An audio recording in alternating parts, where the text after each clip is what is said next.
반갑습니다. 저는 이동률이고요. 오늘은 중국입니다. 여러분들이 대부분 20대, 20, 30대죠. 예. 이건 저기 화면 옮기는 건 이걸로 타치는 거예요.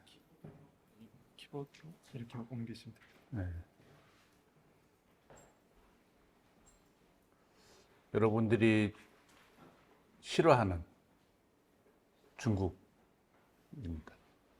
그런데 싫어하지만 중요하다고는 하다고 이렇게 응답을 했어요. 그 여론조사의 내용입니다.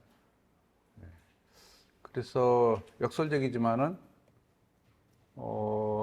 한국 외교 입장에서는 굉장히 중요한 과제라고 할 수 있습니다. 왜냐하면은 좋은 나라하고 잘 지내는 건 쉬운데, 그죠? 중요한데 싫은 나라하고 잘 지내야 되는 상황이잖아요. 중요하기 때문에. 그래서 중국의 의도를 좀 파악하는데 초점을 두려고 해요. 그래서 중국의 세계 전략이 무엇인가 하는 거를 주로 얘기를 하려고 합니다. 그거를 가능하면은 제가 나름 오랫동안 중국만을 그냥 뭐 그런 말 있잖아요. 한 놈만 팬다 뭐 이런 거 있잖아요. 네, 중국만 해왔기 때문에 제 방식대로 좀 해석하고 설명하려고 하는데, 그 방식은 뭐냐면은 가능하면은 중국인들이 뭐라 그러는지 중국인들의 목소리를 통해서 그걸 좀 해석해 보려고 해요. 왜냐하면 뭐 다른 방식의 해석들은 굉장히 많았던 것 같아요. IR 이론을 통해서든 또는 다른 것과 관계를 통해서든 또 추론을 통해서든 많이 하는데, 정작 중국인들이 얘기를 가져다가 그걸 해석하고 그걸 파악하려고 하는 시도는 조금 우리가 그동안 소홀히 해온 건 아닌가 싶은 생각이 들어요. 뭐 그건 우리 책임도 있지만 중국도 사실은 따지고 보면은 항상 굉장히 전형화된 스테레오타입의 얘기를 계속 해오기 때문에 더 이상 들을 필요 없을 것 같아 하는 생각을 갖고, 그죠? 좀 간과하거나 무시했던 측면이 좀 있습니다. 그런데 제 생각에는 그걸 다시 좀 되살려서 중국이 뭐 도대체 뭐라 그러는지, 그걸 통해서 그 말에 담겨 있는 의도, 전략, 내심 뭐 이런 걸 조금 여러분들 같이 고민해서 파악해 보는 것이, 해보려고 하는 것이 오늘 수업의 내용입니다. 굉장히 큰 질문인데요. 중국이 새로운 국제 질서를 창출하려는 의지와 능력이 있는가? 지금 현재 미국과의 전략적 경쟁이 굉장히 심화되면서 세계 질서가 굉장히 불확실해지고 불안정해지고 요동치고 있는 상황 속에서 중국은 도대체 어떤 생각을 가지고 미국과 전략 경쟁을 하고 있는가? 미국을 넘어서거나 미국을 대체할 수 있는 강대국으로서, 글로벌 리더로서 어떤 새로운 세계 질서를 창출하려고 하는 의지나 능력이 과연 있는 것인가 하는 걸 좀 질문을 중국이 사용하는 워딩을 통해서 한번 보려고 합니다. 그리고 그것이 한반도와 한중 관계에 어떤 의미를 갖는지, 그런 순서로 얘기를 하려고 합니다. 중국이 세계 전략을 변화를 중국이 국제사회에 등장하기 시작한 70년대부터 지금까지의 흐름의 변화를 좀 이렇게 선생님이 정리를 해봤어요. 일정한 패턴이 있습니다. 거의 10년 단위로 이렇게 변하는데, 잘 아시겠지만 중국은 1978년에 덩샤오핑이라는 사람이 등장해서 개혁개방 정책하면서 핵 추진했고, 그 결과 지금까지 비약적인 눈부신 발전을 해왔고 국력은 확장돼 왔어요. 국력이 확장된 추세였고, 그 국력의 확장에 따라서 외교 전략도 거기에 따라서 순차적으로 변화해 왔습니다. 그리고 그 과정 속에서 중국은 기존의 국제 질서 체제, 즉 미국과 서방 국가들이 중심이 되어 만드는 기존의 국제 질서 체제에 또 순차적으로 점진적으로 참여를 확대해 왔고, 심지어 그 안에서의 자기 목소리를 키우고 있고, 지금은 아까 처음에 질문했던 것처럼 그 질서를 수정해서 중국 지도에 새로운 질서를 만들려고 하고 있는 건 아닐까 하는 의구심이 들 정도로의 진화를 하고 있어요. 그 내용을 이제 시기적으로 이렇게 정리를 해놓은 겁니다. 이걸 표로 조금 나눠서 설명을 하면은, 일단은 중국은 72년 유엔에 가입하면서 세계 무대에 등장하기 이전까지 중국은 항상 그 패권에 반대한다는 주장을 하고, 그죠? 그렇게 그 저항적인 입장들을 표명하고 있었어요. 그 71년 유엔 가입을 하긴 했는데 70년대 초중반까지도 계속 중국은 기존 국제 체제 질서에 대한 저항 국가로 남아 있었던 거죠. 그러다가 80년대 이제 아까 말씀드린 1978년 개혁개방 정책 하기 시작하면서부터, 개혁개방 정책은 중국이 경제 성장에 올인하겠다 하는 선언과 다름없고, 그러다 보니까 대외 협력이 굉장히 중요한 그 비중을 차지하게 됐습니다. 그래서 그때부터 중국은 선택적으로 중국이 추진하는 경제 현대화에 적합하고 부합하는 필요한 국제 기구와 제도에 선택적 참여를 하기 시작해요. 그게 바로 이제 IMF고 월드뱅크고 ADB고, 그리고 WTO의 전신이었던 게트에 가입을 계속 신청을 하죠. 그러면서 외교 전략은 독립자주 외교다 이렇게 주장해요. 그러니까 굉장히 아이러니하죠. 중국이 어느 때보다도 대외 개방과 대외 협력을 강조하면서 역설적으로 외교는 독립자주 외교다 이렇게 표현한 건데, 그만큼 대외 개방으로 야기될 수 있는 국내 체제의 취약성을 두려워 경계한 거죠. 그러니까 독립자주 외교를 내세우긴 했지만 실제로는 중국은 더 적극적으로 대외 개방, 대외 협력을 추진해요. 그러다가 이제 90년대 들어오면 또 다시 한번 새로운 변화가 시작됩니다. 80년대 내내 중국이 선택적 참여를 하게 되면서 이에 대해서 국제사회 많은 국가들이 중국을 비난하기 시작해요. 무임승차국이라고, 프리라이더라고, 국제기구, 자기에게 유리하고 도움이 되는 국제기구에만 선택적으로 참여한다는 거죠. 그래서 국제기구에서 제공하는 이익만을 챙기고 국제기구 참여에 따르는 책임과 의무는 회피하는 국가다. 프리라이더라고 하는 비판을 받게 돼요. 그런 비판 속에 1990년에 들어서면서 중국은 조금씩 태도가 달라지기 시작해요. 이제는 선택적 참여가 아니라 그동안 중국이 체제 안정, 체제 수호를 위해서 기피 해왔던 경제 외의 국제기구와 제도들, 예컨대 인권 관련 기구나 또는 안보 관련 국제기구에 참여하기 시작해요. 대표적인 게 ARF, 그죠? 또 CTBT, 사회적 규약, 사회적 규약의 인권 관련 규약을 얘기하는 거예요. 이런 것들이 참여하기 시작했고, 그러면서 중국은 한 번 더 나와서 97년에 후저런드 따오고, 그러니까 책임 대국이 되게, 책임을 다하는 국가가 되겠다는 표현을 쓰기 시작합니다. 이 표현은 중국이 어떤 면에서는 대국, 스스로 대국이라는 것을 처음 표현한 것인데, 여기서 중국이 강조하고 싶었던 건 대국보다는 앞에 붙었던 수식어, 책임을 지는 대국이 되겠다. 이제 프리라이더나 무임승차국이 아니라 책임을 다하는 국가가 되겠다 하는 표현을 했어요. 근데 국제사회는 책임보다는 대국에 주목하기 시작했고, 중국이 드디어 마침내 이제 본색을 드러내기 시작하고 있다 하는 얘기들이 나오기 시작했죠. 예. 그 과정 속에서 중국은 한 번에 예상치 못한 기회를 받아요. 그게 바로 97년의 아시아 금융위기예요.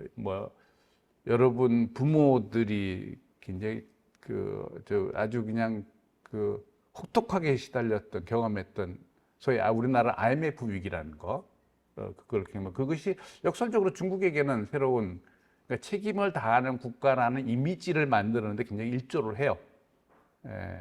그 당시 중국의 경제 총리가 쭈룽지였는데 나름 현명한 판단을 해서, 사실은 그 아시아 금융위기가 터졌을 때 금융위기의 발생의 책임에 중국이 일정 부분 있다는 얘기가 있었을 정도로 중국의 그 과도한 수출 주도 정책이, 그러니까 환율 정책을 통한 수출 주도 정책이 금융위기의 하나의 원인이라는 얘기가 나왔을 정도로 중국의 그 어떤 공세에 직면했었는데, 그거에 대해서 오히려 중국이 굉장히 그 적극적으로 대응하고 아시아 금융위기 극복을 위한 나름의 노력을 한다는 제스처를 취하고, 상대적으로 미국은 소위 말하는 우리가 얘기했던 IMF 위기라고 하는 그걸 보여드듯이 IMF라는 수단을 통해서 경제 위기에 직면한 아시아 국가들의 굉장히 가혹한 구조 조정을 요구하면서 상대적으로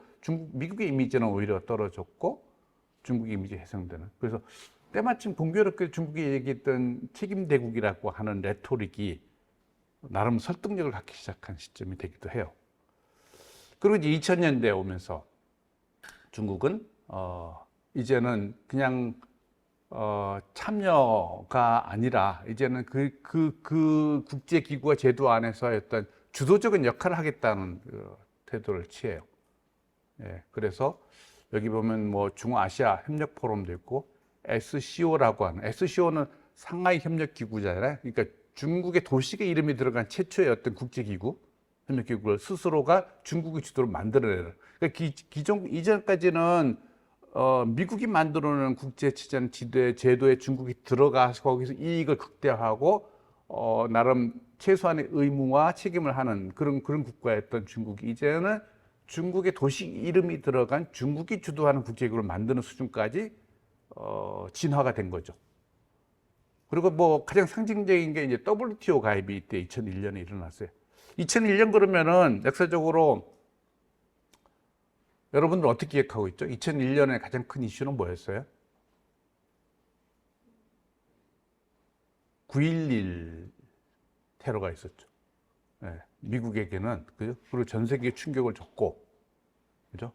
그 테러를 해서 미국은 거의 10년 동안, 2001년부터 2011년까지 10년 동안 테러와의 전쟁에 매몰됐잖아요.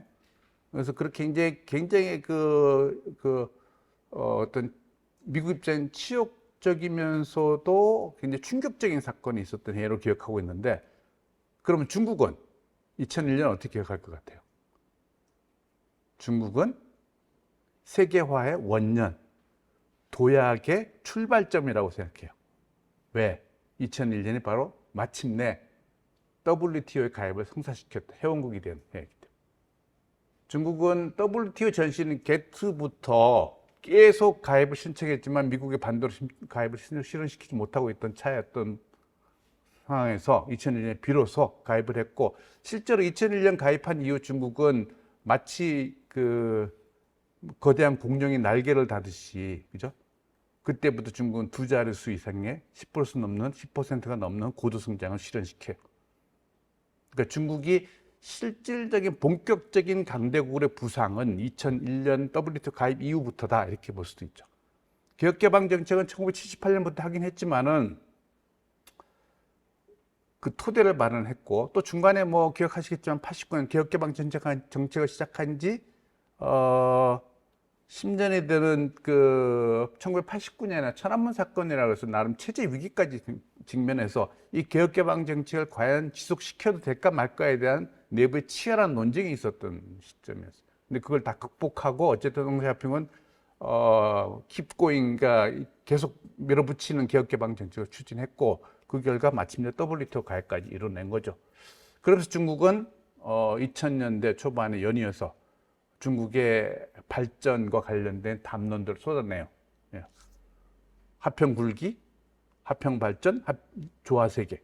처음에는 하평 굴기, 그래서 이게 굴기라는 표현이 이게 그 해석하기 굉장히 어려운. 그래서 당시에 막 그 얘기가 나왔을 때 언론에서 그냥 굴기라고 표현했어요. 굴기, 굴비 아니고 굴기.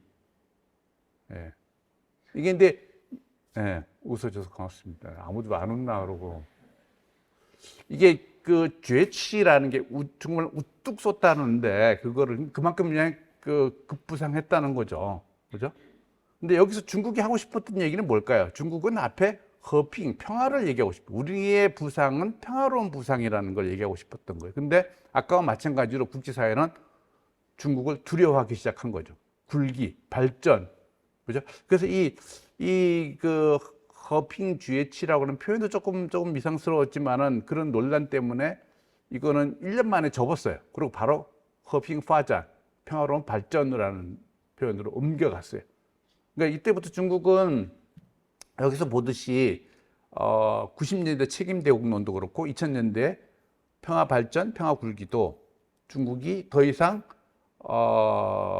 그 발전의 사실을 부인기 어려운데 문제는 뭐냐면 중국이 갑작스럽게 급격하게 발전하니까 그것도 큰 나라가 국제사회의 주목을 받았고 심지어 미국의 견제와 중국 위협론이 활성화되는 어떤 도전에 직면한 거죠. 그래서 중국은 발전하지만은 결코 위협적이지 않아. 우리는 발전하면서 국제사회 책임은 다할 거고 평화적으로 부상할 것이기 때문에 하는 이제 워딩을 쓰기 시작한 거예요. 예. 그리고 연이어서 중국은 때마침 2000년 미국은 2001년 9.11 테러도 있었지만 2008년에 소위 말하는 미국발 금융위기까지 직면하고 생각보다 빠르게 미국의 쇠퇴가 보여지기 시작했어요.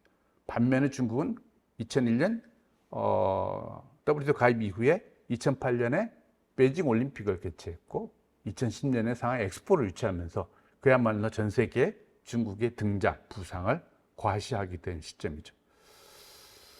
자, 그렇게 이제 진행이 됐고, 그러고 나서 2012년에 드디어 시진핑 지금 현재 중국 지도자가 등장하게 됩니다.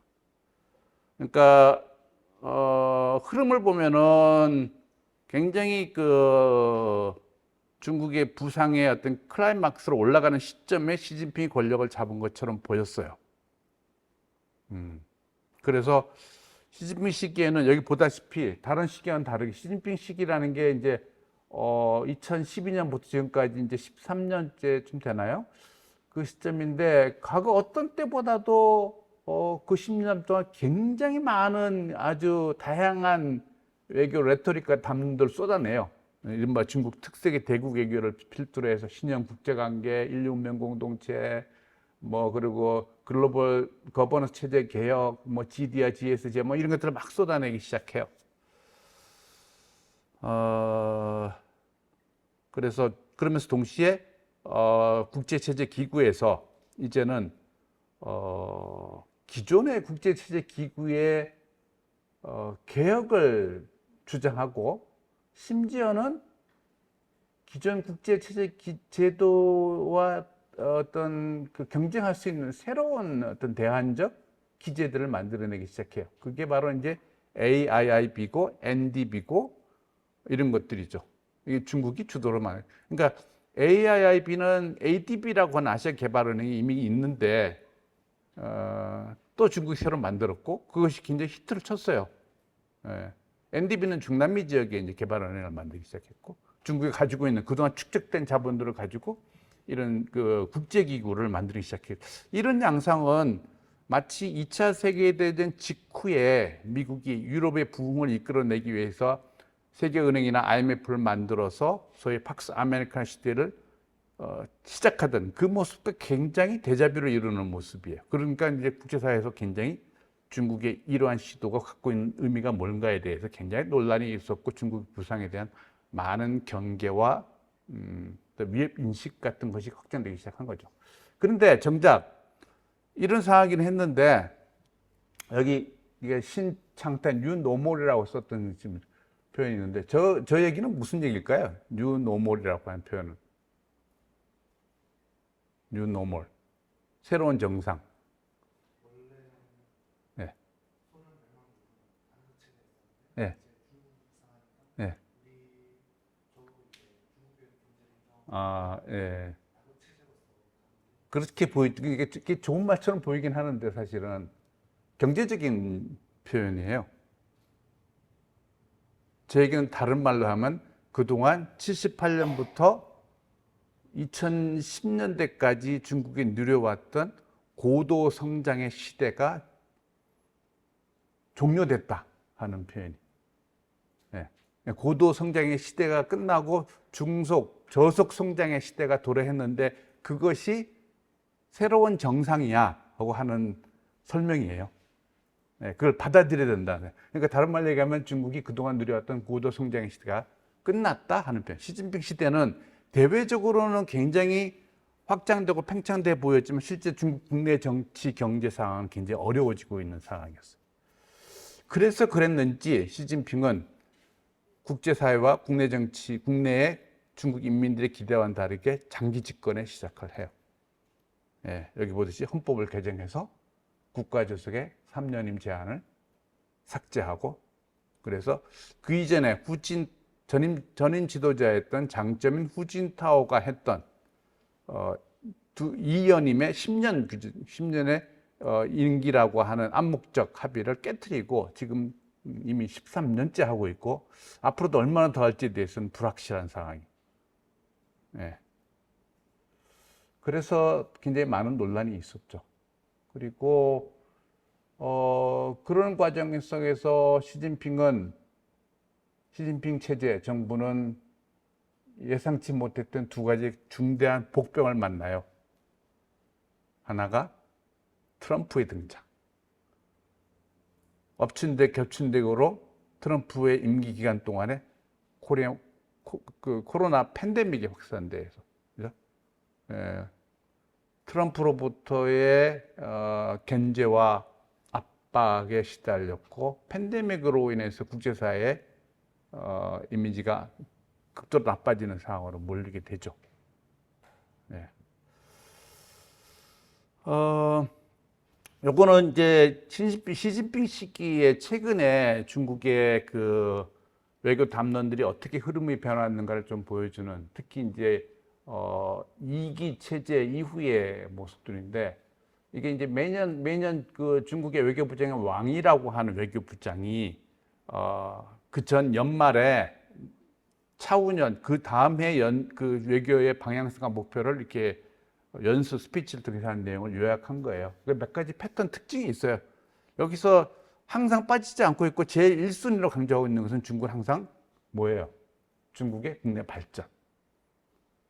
20년에도 21년에도 22년에는 발전 아니지만 당대의 개최에 적합한 환경. 20초 당대에는 시진핑이 2년을, 그러니까 두 번 텀을 넘어서 세 번째 임기 시작하려고 하는 시점. 굉장히 새로운 시도를 하려고 하는 정치적인 어떤 과도기적인 변혁기의 시점이잖아요. 예, 그러니까 중국의 외교는 항상 1순위 외교의 목표는 국내 발전이나 국내 체제 안정에 두고 있다 하는 걸 보여주고 있고, 그리고 동시에 국가 이익, 핵심 이익이 항상 빠지지 않고 들어가 있어요. 그리고 세 번째는 국제 개방, 대외 개방과 다자주의 협력. 그러니까 여전히 중국은 큰 나라임에도 특이하게도 대외 협력을 기반으로 하는 경제 성장에 집중하고 있다. 그게 역설적으로 이제 트럼프와 같은 관세 압박에 더 취약할 수밖에 없는 현실이기도 하죠. 네. 이런 흐름을 보이고 있다. 그리고 이제 2023년, 가장 최근으로 오르면 2023년 중앙외사공작회의라고 하는 중요한 외교 관련 고위급 회의가 있었어요. 이게 이제 5년 주기로 열리는 건데, 5년 주기를. 여기서 굉장히 중대한 새로운 변화가 찾아져요. 선생님 보기에는. 예. 중국은 원래 저런 그 나름의 외교 프레임이 있었어요. 중국의 외교 대상을 크게 대국, 개도국, 대국, 주변, 개도국, 그리고 다자 외교 이렇게 나누고, 그것이 각각의 그 어떤 중요성, 역할을 이렇게 중국어로 표현해요. 근데 이 표현을 이렇게 썼는데, 야, 도대체 이거 보고 있으면은, 그래, 다 중요하다는 거지. 그런데 뭔가 각각의 표현이 조금씩 뉘앙스가 달라요. 예. 혹시 여기서 중국어를 잘 하시는 분이 계세요? 있던데? 아, 그래요? 의미를 좀 할 수 있을까요? 여기서 결국 대국, 주변, 개도국, 다자 외교 중에 뭐가 제일 중요하다는 얘기예요? 그러니까, 예. 예, 그 내용을 바탕으로. 대국은 따구어는 관지엔이고 관권, 조우비엔스 서우야오. 서우야오는 뭐예요? 최우선. 그리고 파자안중国家 이건 무슨 말이에요? 이 개도국. 개도국은 기초, 기반이고 다자 외교는 중요 무대야. 관건, 최우선, 기초, 중요 무대. 뭐가 제일 중요하다는 얘기죠? 관지엔이 제일 중요하다는 표현인가요? 예. 그래서 오야오도 굉장히 중요하던 거 아니에요? 최우선인데. 그러니까 일단은 보면은 대국 외교가 주변 외교가 중국에는 굉장히 중요한 것처럼 보여요.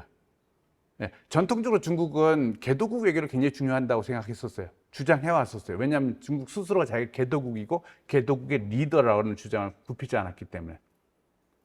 근데 실제로는 중국은 사실은 주변 외교를 굉장히 중요시했어요. 중국이 왜 주변 외교를 굉장히 중요시할까요? 중국이 미국이나 소련 같은 대국, 다른 대국과 비교하면 가장 두드러진 차이가 제가 생각하기에는 주변이 굉장히 복잡해요. 국경을 맞대고 있는 나라가 몇 나라나 될 것 같아요, 중국이? 예? 어느 분이? 예? 아까 뭐라고 그랬는데? 예? 16개. 거기에 해양을 맞대고 있는 나라까지 치면은 20개 나라. 이렇게 얘기해요. 굉장히 많죠. 굉장히 많죠. 16개 나라 국경을 맞대고 있어요. 이쪽에 북한부터 시작해서, 그죠? 러시아, 그죠? 몽골, 이렇게 넘어지 이쪽 스탄 국가들이 있고, 뭐 이쪽 내려오면 동남아 국가들, 미얀마, 캄보디아, 라오스, 뭐 비에트남, 뭐 이렇게 쭉 있잖아요. 그러니까 돌아보면은 여기 수치 16개 나라 국경을 맞대고 있는데 이 16개 나라 중에 중국과 굉장히 신뢰가 두텁고 긴밀하고 중국의 그 미국이 갖고 있는 동맹 시스템처럼, 그죠? 신뢰하고 믿을 수 있는 나라가 몇 개나 될 것 같아요?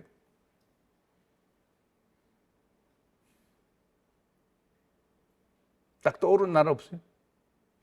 보통 북한 얘기 많이 하던데?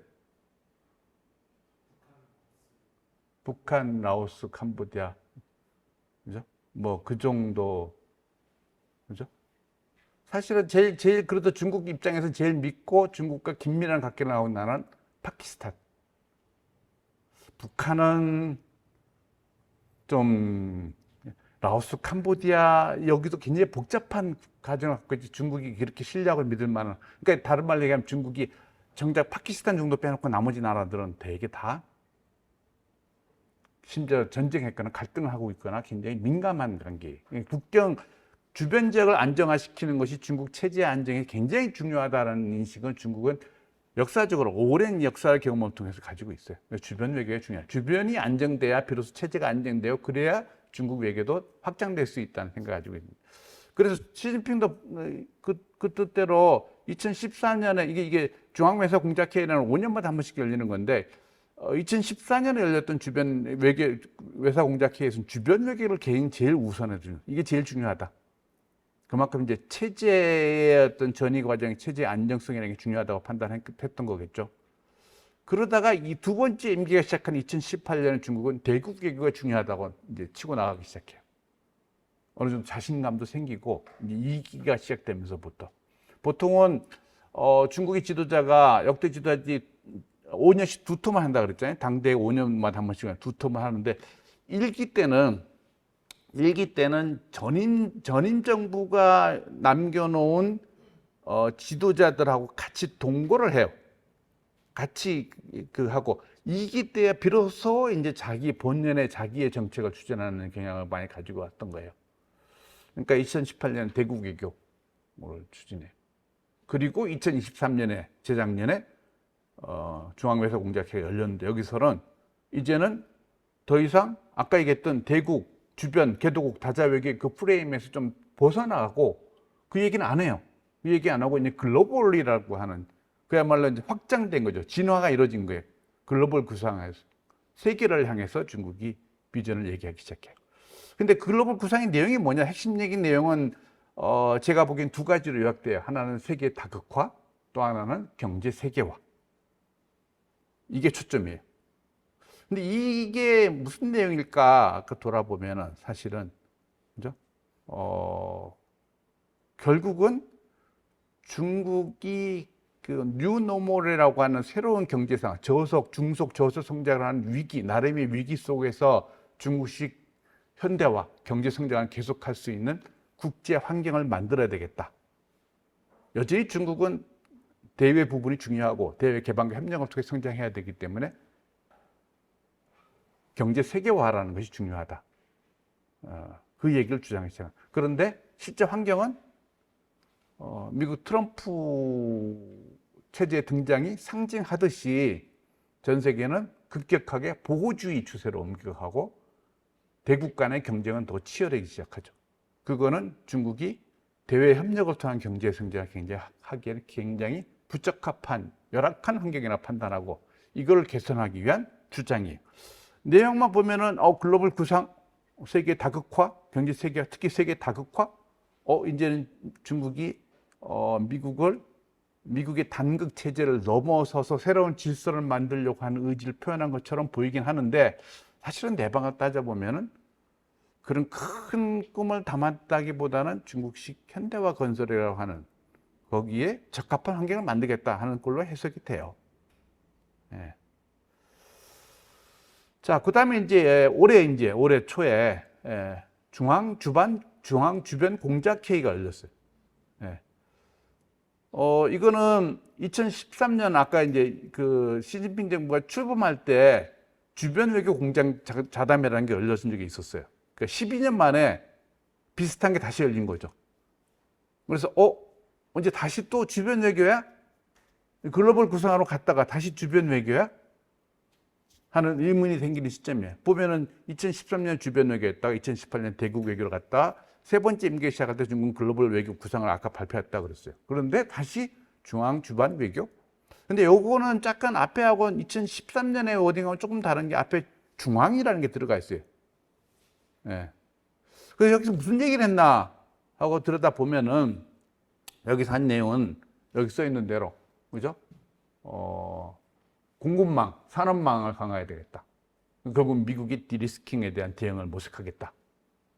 그죠? 그리고 주변 국가와의 전략적 상호 신뢰를 공고화해서 주변 국가들의 네트워크를 강화하겠다. 이거 역시 트럼프 그리고 바이든 정부에서 연이했던 동맹국을 내세워서 중국을 견제하고 압박하려고 하는 동맹 네트워크를 통한 중국 견제, 중국도 이제는 좀 대응해 보겠다 하는 걸로 해석돼요. 주변 정세를 주변 국가들과의 갈등, 모순. 인접 국가들 관계는 항상 크게는 영토 문제부터 작게는 민간 교류에서 생기는 문제, 기후, 환경 문제, 감염병 문제, 이런 일이 비일비재할 수 있잖아요. 그걸 잘 갈등을 관리하자. 그래서 주변을 안정화시키고 주변 국가를 가능하면 우군으로 만들어야 되겠다. 그리고 마지막에 이제 외교 공작 회의인데 여기 당 중앙의 집중 통일 영도를 강화한다는 표현이 들어가 있어요. 그게 이제 앞에 주변 공작 회의가 아니고 중앙이 들어간 것과 관련이 있는 것 같아요. 그러니까 이게 주변 지역뿐만 아니라 중국 내의 지방 지역에 대한 중앙의 통제, 안정을 굉장히 중요하다. 이게 상호 연동되어 있다고 생각하는 것 같아요. 예. 사실 따져보면 굉장히 중국이라는 나라는 신기한 나라예요. 중국 굉장히 크잖아요. 따지면 이렇게 중국처럼 큰 나라가 중앙 집권적인 단일 체제, 공산당 일당 체제를 어쨌든 70여 년간 유지하고 있는 것은 굉장히 기이한 거예요.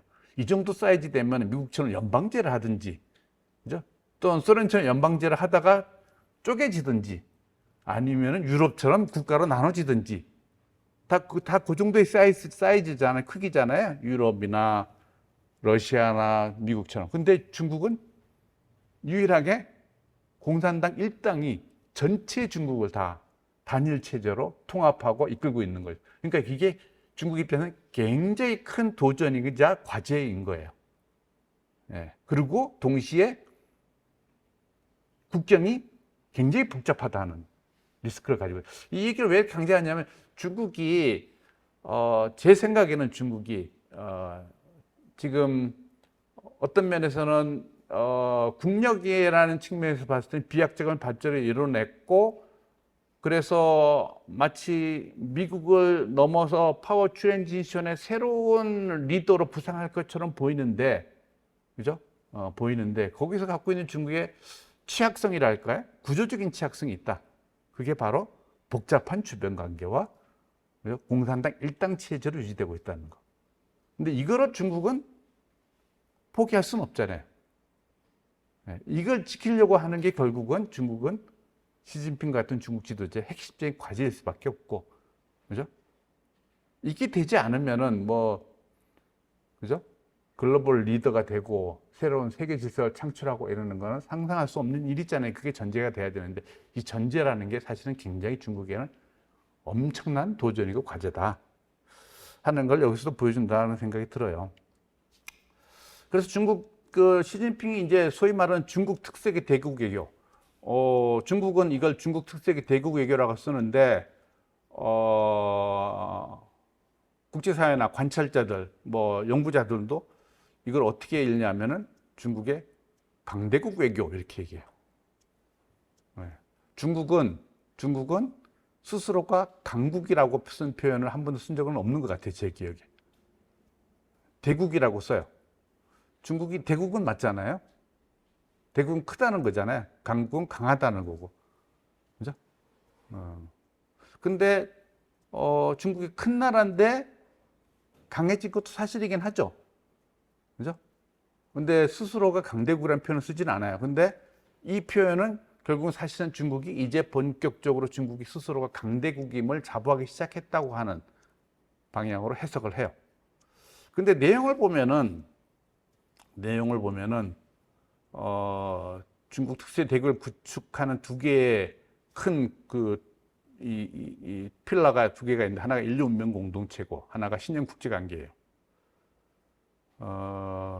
이 내용은 뭐냐면은, 인류 운명 공동체는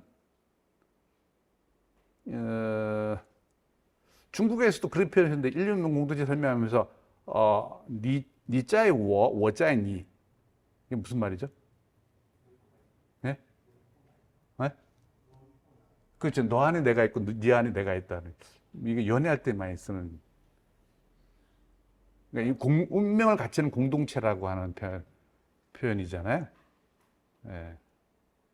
이게 여기서 중국에서 하고 싶은 건 뭐냐면, 중국의 성장과 부상이 인접한 주변 국가들에게는 도전이나 위협이 아니라 기회가 될 거야. 중국이 성장하면 너도 같이 성장할 수 있어.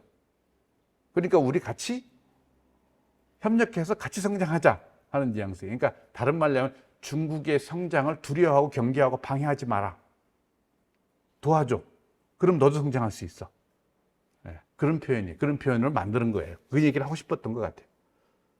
근데 이게 여러 번 제가 중국 학자들하고 만날 때마다 이거 좀 이상하다, 이거 좀 고쳐라고 이렇게 이 표현을, 그죠? 예, 중국말로命运共同体라고 하는 운명 공동체라는 표현은 여러분 듣기는 어때요? 그렇게 해석이 들려요? 중국이 우리나라 보고 우리와 너는 운명을 같이 하는 운명 공동체야 얘기하면은, 그쵸? 저게 뭐지? 두렵네? 경계심이 발동하지 않을까요? 그래서 이거를 처음에는 영어 표현 일부러 내가 써놓은 이유가, 영어 표현도, 그죠? 영어 표현도 처음에는 그대로 그냥 그 중국어 표현대로 common destiny라고 썼어요. 그랬더니 서양 사람들한테 이게 굉장히 안 좋게 들렸나 봐요.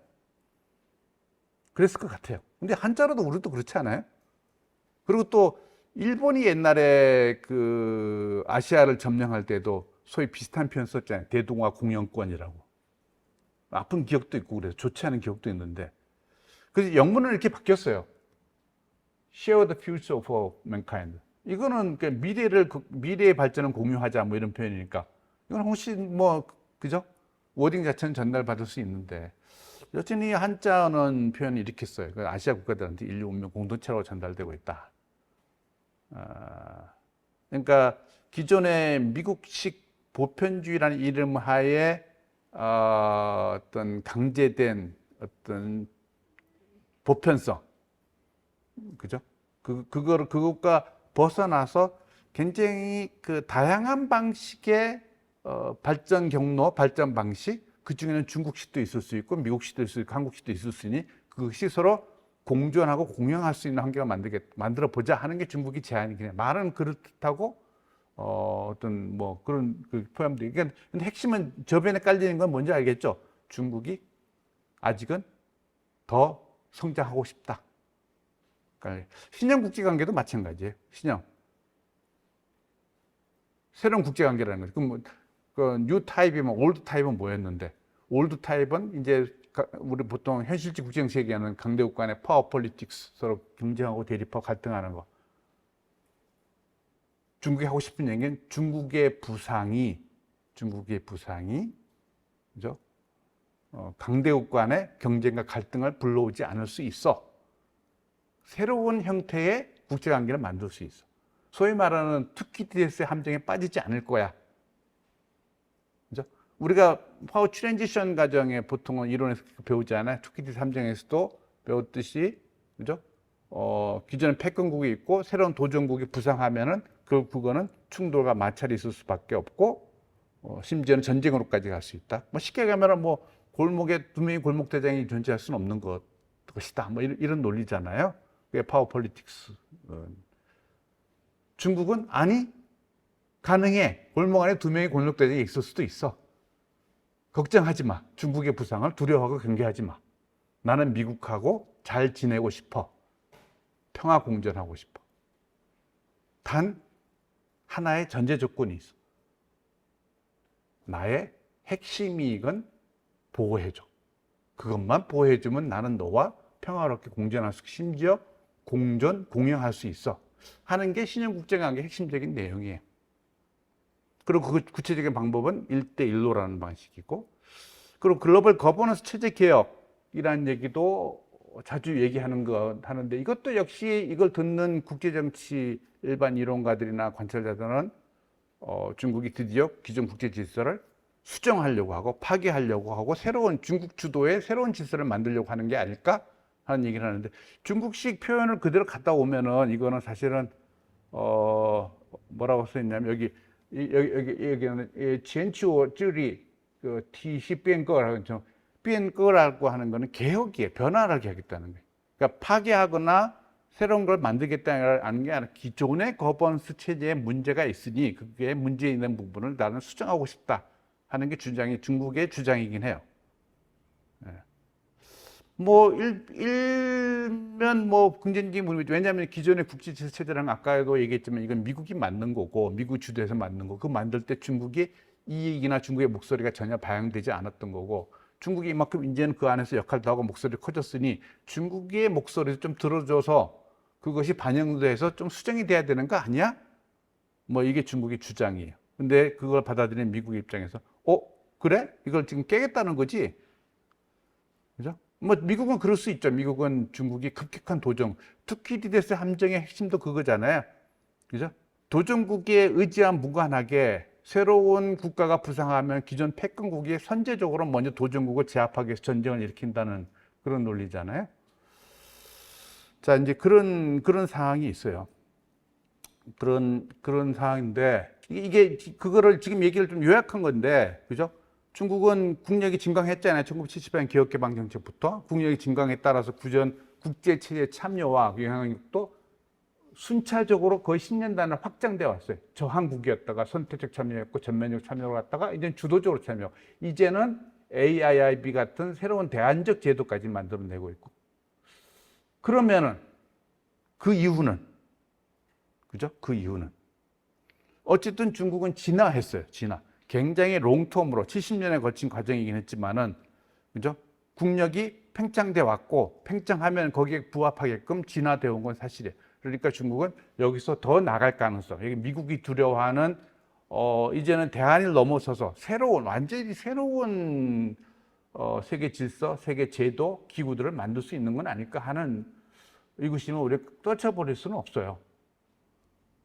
그리고 기존 국제 질서에 대한 중국의 그 소위 외교 담론, 비전이라 그래야 되나요? 목표라 그래야 되나요? 이런 것도 보면 독립자주, 책임 대국, 에서 평화 굴기로 갔고 이제 중국식 대국 외교로 지나. 그 다음은 그러면은 이렇게 되는.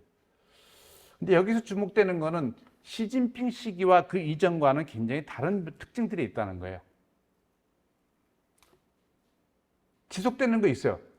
지속되는 거. 지속되는 건 뭐냐면 덩샤오핑부터 시진핑이 일까지 덩샤오핑, 장쩌민, 후진타오 그리고 지금 시진핑이 일까지 중국 지도 일관되게 하나의 패턴은 뭐냐면 부국강병을 주장해왔다는 거예요. 중국이 부국강병. 다른 말로 얘기하면은 요즘 트럼프에는 그죠? 아메리칸 퍼스트의 차이나 버전, 차이나 퍼스트. 중국은 일관되게 차이나 퍼스트를 주장하는 사람이에요. 나라에. 시진핑 시기에도 그것을 크게 다르지 않다. 그러니까 선생님이 근데 생각하는 그 글로벌 리더로서의 자격 조건의 중요한 것 중에 하나라고 한다면은 자국의 국익을 최우선으로 하는 국가가 그냥 글로벌 리더로서의 자격과 조건을 갖췄다 할 수 있는가? 지금 우리가 트럼프를 바라봤을 때, 미국을 바라봤을 때, 미국이 이제는 글로벌 리더로서의 역할을 포기한 거 아니야? 우리만 잘 먹고 잘 살겠다. 그러니까 철저하게 마가의 그 논리가 발견됐잖아요. 근데 사실은 중국은 처음부터 계속, 그죠? 앞에 얘기했던 반패권 독립자주 책임되고 평화 굴기, 이거는 철저하게 중국의 대외 개방 정책을 통한 고도 성장에 적합한 대외 국제 환경을 만들겠다는 외교 전략의 표현들이에요. 그죠? 아까 설명한 대로 우리 부상하고 있는데 우리는 평화적으로 할 거니까 우리를 견제하지 마. 방해하지 마. 우리는 대국인데 책임을 다할 거니까 우리가 국제사회에서 대외 협력하는 걸 도와줘. 뭐 다 이런 표현이에요. 중국식 대국 외교도 그 연장선상에서 크게 벗어나지는 않는다. 그럼 뭐가 달라졌느냐? 일단은 현상적으로 나타나는 게 비전과 담론이 너무 과잉이 너무 많아요. 아까 그래프에서 보여줬듯이, 그죠? 시진핑이 뭐 이렇게 많아요. 심지어 너무 많아서 저거를 설명하는 설명서가 책자로 나왔을 정도예요. 네. 왜 이렇게 많지? 그만큼 많다는 건 할 얘기가 많고 뭔가 비전이 크다고 많다는 의미처럼 보여요. 그래서 더 주목을 받고 있긴 한데 내용을 보면은 아까 얘기한 차이나 퍼스트 그 흐름에서 큰 변화는 없어요. 제가 보기엔. 아까 얘기했던 운명 공동체론도 그렇고 신형 국제관계라는 것도 그렇고, 그죠? 그 이후에 나온 뭐 GSI, GDI, GCI 다 그런 내용들이에요. 그리고 또 하나의 다른 점은 이게 앞에 독립자주 책임되고 평화 굴기는 중국이 어떻게 하겠다는 얘기예요. 내가 어떻게 하겠다. 내 국익을 극대화시키기 위해서 나는 어떤 전략을 쓰겠다는 내용이 담겨 있어요. 그리고 저거는 중국이 부상하고 나니까 프리라이더라고 비판을 받고 있고, 그래서 책임대국 얘기를 꺼낸 거고, 중국이 2001년 이후 갑자기 막 대외협력에 우선 전 세계의 투자와 무역을 독점하면서 막 성장하고 있는 두려움, 경계심이 생기니까 우리는 평화를 지향하는 국가고 평화적으로 국기할 거야. 뭐 이런 얘기를 한 거예요. 그러니까 어떤 면에서 자기의 얘기고 사후적인 얘기예요. 근데 시진핑 때와는 달라진 거는 국제사회를 향한, 그러니까 소위 말 글로벌 리더 같은 역할, 국제사회의 어떤 설계도 같은 걸, 설계를 제시해요. 비전을 제시해요. 내 얘기가 아니고 국제사회가 이런 방향으로 가야 돼. 그런 거 있잖아요. 신형 국제관계 같은 게 대표적인 거잖아요. 그죠? 인류 운명 공동체도 그런 거. 그죠? 그리고 선제적으로 앞으로 우리가 이렇게 중국이 부상한다 그래서 결코 파워 트랜지션 과정에서의 충돌이나 갈등은 없을 거야. 미래에 대해서까지 얘기해요. 그러니까 이거는 굉장히 과거와는 차원이 좀 달라졌다. 그런 면에서 더더욱 시진핑 시기에 이런 외교 담론에 더 많이 주목을 하고 있는 것 같아요. 그런데 제가 앞서도 얘기했지만 계속 내용을 들여다보라고 그러죠. 내용을 들여다보면 기존의 부국강병론에서 크게 벗어나고 있지 않다. 네. 그리고 또 하나는 이게 시진핑 들어와서 특히 이제 중국식, 중국 특색이라는 표현, 그러니까 그 시진핑 외교 담론의 가장 큰 게 중국식 대국 외교잖아요. 그 중국식이라는 게 뭘까? 근데 저게 새로운 세계 질서의 표준, 스탠다드로서의 설득을 가질 수 있을까? 여러분, 중국식, 중국 특색이라는 표현이 들어간 거에 대해서 여러분들은 어떤 생각 가지고 있어요? 우호적인가요? 중국식은 우리가 모델로 삼을 만해. 이런 생각이 드나요? 네.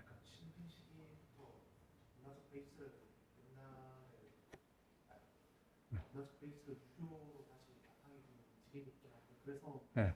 베트남이나 일본이나 한국 같은 나라에서 저도 이제 호응 못하더라도 공감할 수 있는 입장이 있다라고 생각을 하는데, 근데 그게 과연 유럽이나 아프리카나 아니면 네. 미국 같은 나라에서 과연 그런 네, 맛을 그렇죠. 수 있을까에 우리가 그 미국식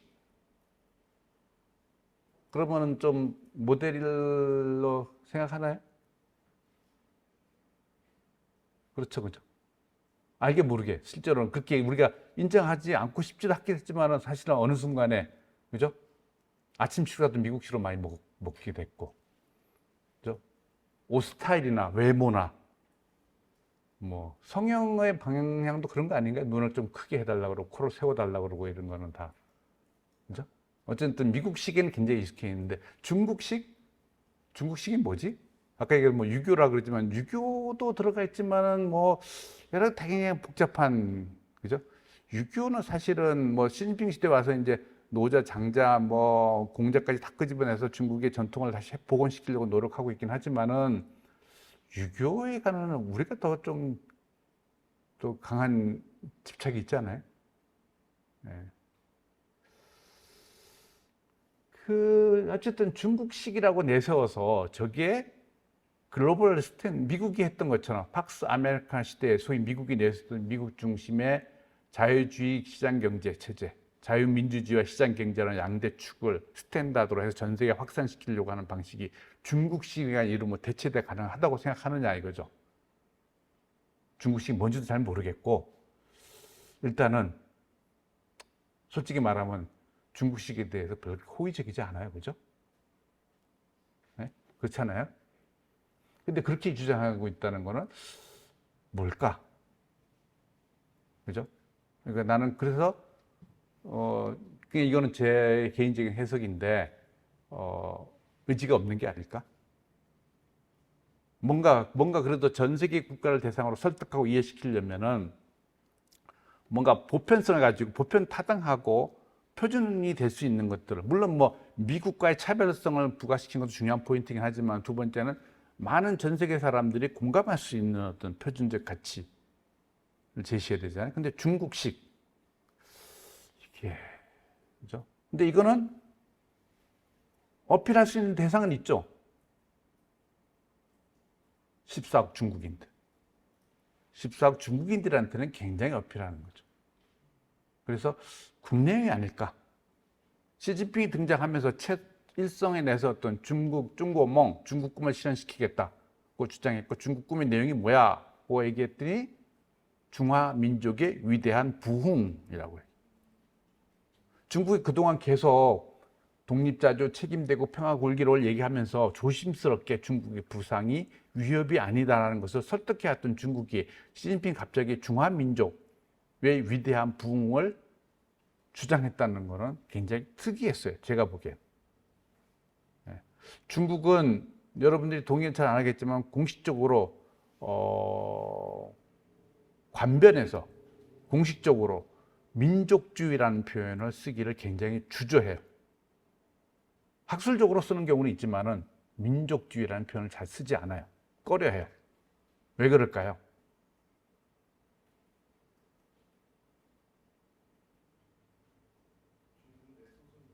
그렇죠. 다민족 국가에 민족주의라고 했을 때 어느 민족을 얘기하는지에 대해서 물론 중국은 아까 시진핑에도 중화민족이라는 얘기를 이제 하지만 중화민족은 우리가 일컬어서 상상의 공동체라고 해요. 중화민족은 실체하지 않았어요. 중화민족을 본 적이 있나요? 네, 그건 상상의 공동 결집체.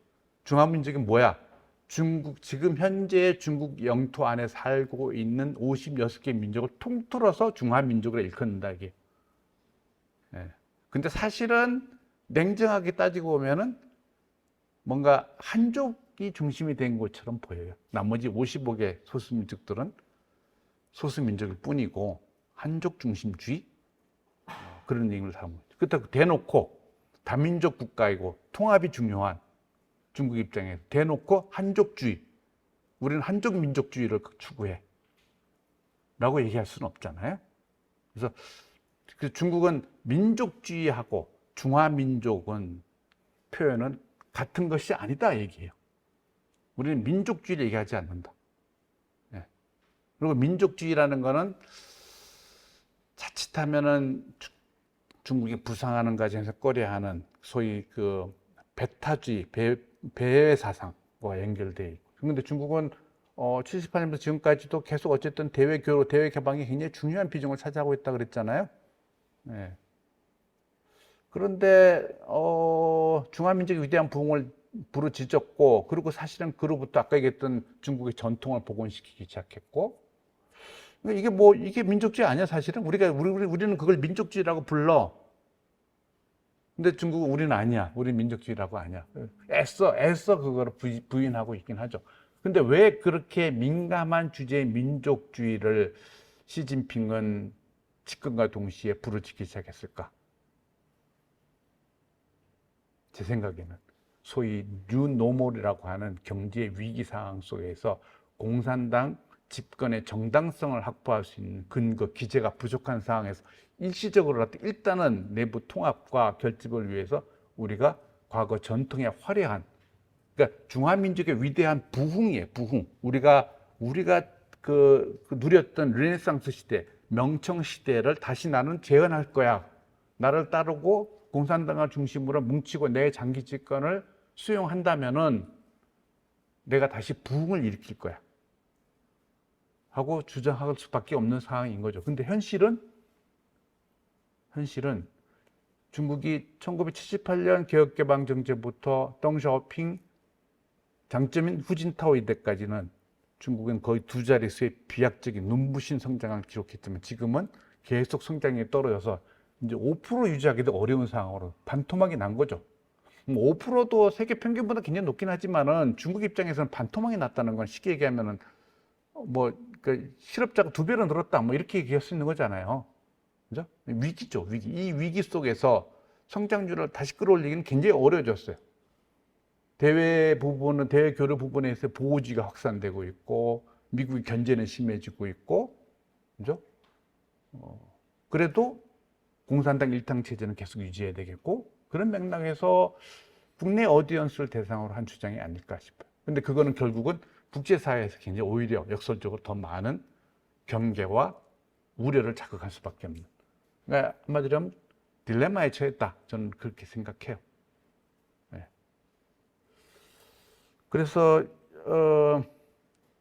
중국식 세계 전략이라는 걸 내용이 아까 설명한 이런 것들인데 내용을 보면은 기존의 북극광복론 더 악화된 나쁜 조건 속에서 더 큰 비전을 내세운 시진핑이 권력은 유지해야 되겠고 그런 맥락 속에서 내세운 대내용 비전이라는 생각이 조금 있어요. 그리고 실제로는 신형이라고 중국 특수 얘기하지만은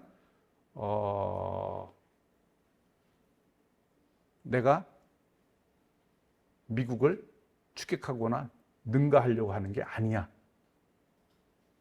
하는 내용을 신형 국제관계는 사실 그 안에 담고 있어요. 근데 아까도 얘기했듯이 단 굉장히 중요한 전제 조건이 있어. 핵심 이익은 지켜줘. 그것만 지켜준다면. 그게 바로 핵심 이익이 뭐냐? 네. 주권, 안보, 발전. 굉장히 포괄적이에요. 포괄적인데 여러분 잘 알지만 지금 현재 직면하는 가장 큰 문제는 이슈는 대만. 그 같은. 네, 대만. 대만을 중국이 침공할 수 있다. 그래서 대만의 불안정이 고조되고 있다. 중국이 힘이 세졌고 시진핑은 자기의 레거시를 대만 수복을 두고 있다. 뭐 이런 얘기들이 많고 대만 전쟁 시나리오들이 많이 나오고 있지만은 대만은 중국의 입장에서는 제가 보기엔 아킬레스건이에요. 이러지도 저러지도 못할 수는 없는 아킬레스건이에요. 실제로 대만 문제가 항상 이렇게 불거진 거는 대만 문제라는 거는 뭐 최근에 갑자기 굉장히 불거지긴 했지만 그다음 새롭게 등장한 문제는 아니잖아요. 대만이라는 존재는 계속 있었고 그것이 문제가 굉장히 심각하다는 걸 미국과 중국이 수교 협상 과정에서도 이미 두 나라가 격렬하게 토론했고, 그죠? 그걸 서로 해서 합의가 이루어졌고, 그러니까 대만 문제가 있다는 걸 이미 알고 있었던 거예요. 그러니까 72년 키신저의 미국 방문에서, 중국 방문에서부터 시작돼서, 그죠? 한 50년 가까이 있었던 문제잖아요. 새로운 문제가 아니에요. 예. 근데 사실은 저도 조금 의아스러워요. 왜 갑자기 이 시점에 갑자기 대만 문제가 굉장히 중요해졌고 그것이 우리한테까지 우리 안보와 직결된 문제로까지 논의되고 있는지에 대해서는 대만 문제는 어떤 거였냐면 항상 미국이 중국을 견제하거나 압박하고자 할 때 가장 유효적절하게 사용할 수 있는 카드, 압박 카드, 로 사용했어요. 중국이 먼저 대만 문제를 야기시킨 적은 제 기억에는 없는 것 같아요.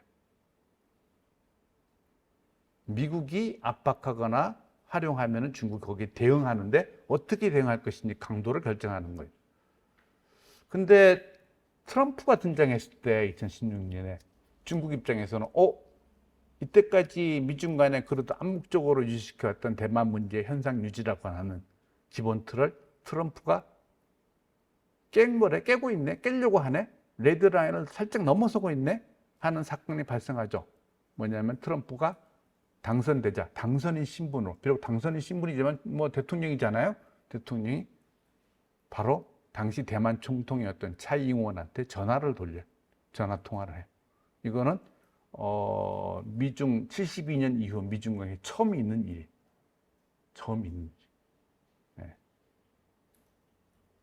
이제 그때가 제 기억에는 대만 문제가 악화된, 그러니까 그런 상황 속에 시진핑은 그러면은 그거를 자시할 수 있었을까? 네. 시진핑 입장에서 대만 문제에서 가장 두려워 경계하는 건 뭘까요?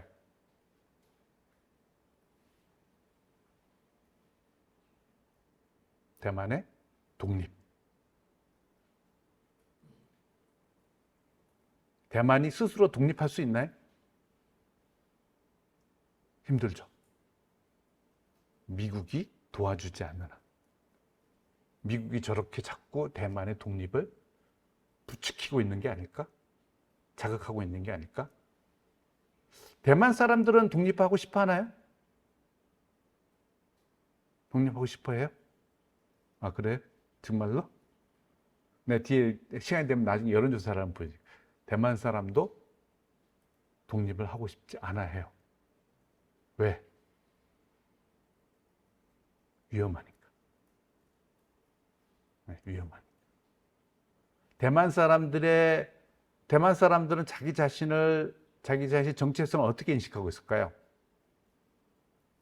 자기를 중국인이라고 생각할까요? 대만인이라고 생각할까요? 아니면 대만과 중국이 이중성을 가진 나라, 정체성을 가지고 있다고 생각할까요?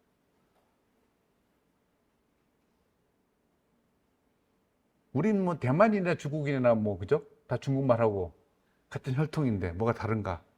대만 사람들은 이건 굉장히 중요한 문제예요. 가장 많은 대만 사람들이 자기 정체성을 뭐라고 생각할까요? 대만이, 중국인이 아니라고 생각해요. 우리는 대만인이라고 생각해요. 그걸 보면 독립하고 싶다는 의지가 그냥 사실은 뭐 아까 얘기한 게 맞을 수도 있네요. 대만 독립하고 싶은 의지는 굉장히 강해요. 근데 현실로 생각하면은 불가능하다고 생각해요. 그러면 대안은 뭐예요? 그쵸. 스테이터스코, 현상 유지. 대만 사람들은 현상 유지를 원해. 건드리지 마. 미국은 뭘 갑자기 대만 문제로 너무 옮겨갔는데? 미국은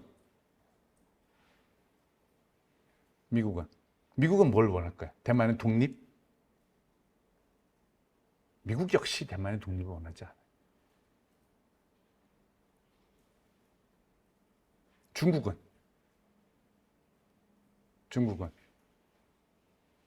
네? 네? 통일하려고 하죠.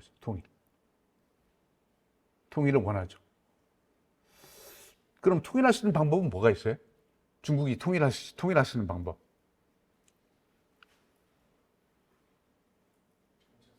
네? 정체성을 바꾸는 거예요? 어떻게 바꿔요? 잘 얘기해서, 잘 설득해서. 세뇌? 예. 세뇌?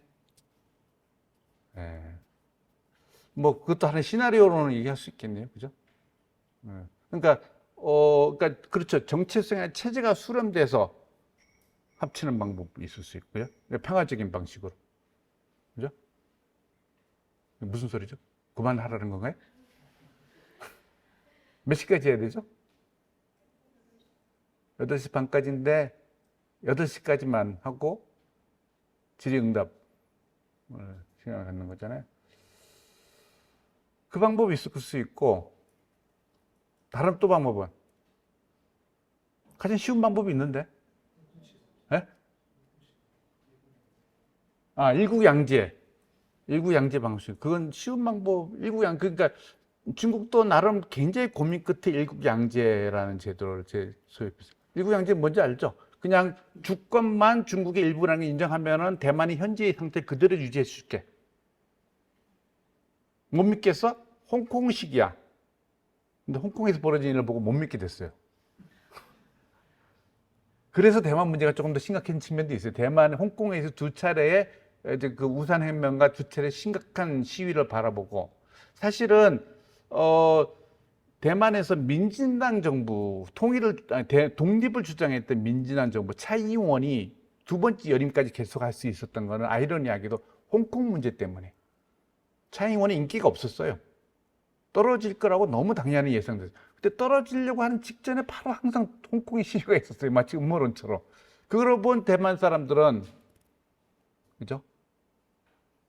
민진당을 밀어야 되겠다. 이렇게 생각한 거죠. 왜 차이잉원의 인기가 없었을까? 대륙과 너무 대결적인 방향으로 선택하는 것은 원치 않는 거예요. 위험하다고 생각해. 나는 위험하게 살고 싶지 않아. 중국과 통일도 원하지 않지만은 위험한 독립을 선택하고 싶진 않아 하는 거죠. 일국양제는 이제 못 믿게 됐어요. 현실적으로 이제 홍콩 모델이 실패하면서 중국 더 이상 이제는 그걸 가능하다고 생각하지 않는 것 같아요. 나머지 하나 유일하게 남은 전쟁이죠. 전쟁은 항상 언제든 일어날 수 있죠. 근데 우리가 합리적으로 손익계산을 따져서 정책 결정을 한다는 큰 전제하에서 보면은 시진핑이 대만을 전쟁으로 복속시키는 거는 미친 짓이, 바보 짓이라고 생각이 들어요. 저는 그러지 않을 거라고 생각을 해요. 그러니까 중국 입장에서도 최선은 독립하지 않도록 막는 거. 어쨌든 그럼 하여튼 이게 대만 문제도 있고 홍콩, 신장, 티베트 이런 문제도 중국에게는, 중국이 대국이고 부상하고 있긴 하지만은 중국이 잠재하고 있는 아킬레스건이, 그러니까 근대 국가체제, 통합된 근대 국가체제를 완성하지 못한 것에 대한 어떤 문제를 계속 안고 갈 수밖에 없는, 해결되지 않은 채 계속 안고 갈 수밖에 없는 문제다. 이런 문제를 가지고 있다. 자, 그게 바로 이제 시진핑이 얘기하는 그 대국 외교의 어떤 제 아까 딜레마. 그러니까 제가 사실은 앞서 얘기했던 내용이에요. 예. 중국은 여전히 중국식 현대화 건설. 그러니까 중국이 이제 선진국으로 부상해야 되겠다, 더 성장해야 되겠다고 하는 거죠. 그러려면은 경제 회복이 제일 중요하고 경제 회복을 추진할 수 있는 통합된 체제가 기본은 깔려 있어야 되고 그러려면 국제관계가 좀 안정되고 복잡한 주변 국제관계가 좀 해소시켜서 저비용의 관계를 만들어야 되고 그리고 핵심 이익은 지켜야 되고 대만을 포기한다고 선언할 수는 없잖아요. 대만이 독립한다고 하는데 대만과 미국이 서일 국가 간의 주권 국가 간의 관계처럼 발전하는 것을 시진핑이 좌시한다면은 시진핑은 역적이겠죠. 중국인들이. 자기가 그렇게 만들어놨죠. 우리는 절대, 그러니까 중국의 역대, 시진핑뿐만 아니라 역대 지도자들이 대만 정치의 핵심은 뭐냐면은 대만이 독립을 추구할 경우에 우리는 자시하지 않겠다.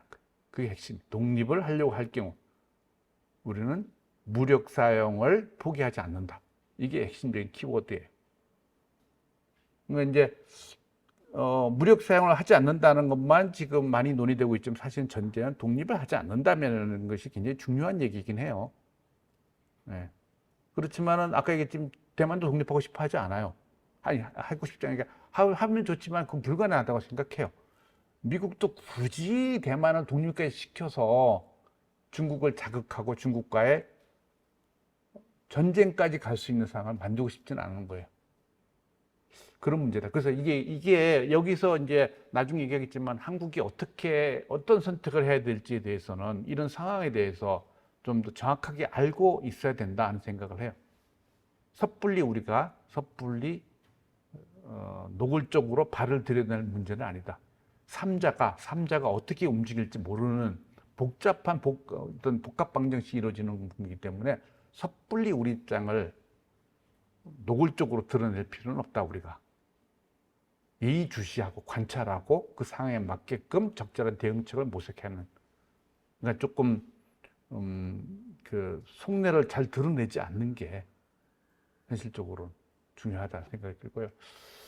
뭐 이거는 뭐 아까 다 얘기한 거예요. 투기대 함정을 빠진다면 결국은 뭐 미국과의 전쟁? 이거는 뭐 그러면 시진핑이 생각하는 현대 강국 건설이라는 건 물 건너 관계될 거고, 주변 정세가 복잡하고 안정돼야 된다. 핵심도 지켜야 되고, 민족주의가 지금 불가피하게 가행시키고 있긴 한데 이게 민족주의는 항상 많이들 얘기하잖아요. 양날의 검. 그죠? 민족주의를 강조하는 게 특히 다민족 국가인 중국 입장에서 민족주의를 강조하면은 뭐 가능성은 적지만은 신장의 위구르 민족주의도 있고 티베트 민족주의도 있고 조선족들의 조선족 민족주의도 불거질 수 있죠.